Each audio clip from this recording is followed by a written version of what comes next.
Aunque el ministro Meslo preferaba queda por lo menos un año más, así el director del Departamento de Asuntos Sociales escoge diferente. Él opta para no seguir trabajando como director del departamento que resortaba o de ministro Paul Cruz, pero sí opta para aconsejar al ministro Alex Schwen al manejo de los grandes, visando ese o el Departamento de Asuntos Sociales sin un director, para cual Simán aquí a salir anuncia que busca un reemplazante.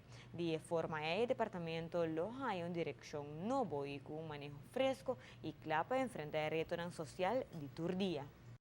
El proceso a start para nombración de un director nuevo para el Departamento de Asuntos Social den curso de semana aqui. Essa aqui está seja manhã of Jaranson. El perfil sketch, lo cual no se saca de prensa, lo está anuncio de Kiko está requerir para un director de Departamento de Asuntos Social.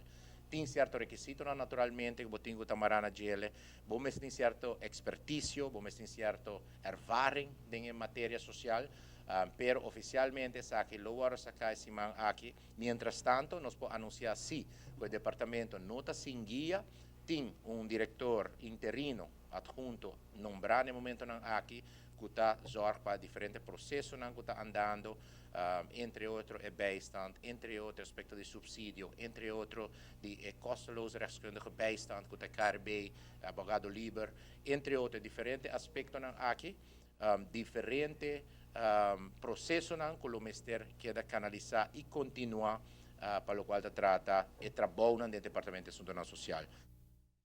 Todo interessado, o mestre sigue anunciando em corrente para se aplicar para a função de diretor do Departamento de Assuntos Social, está tendo em conta debido não somente com o estudo de aplicante, pero seguro também com a experiência.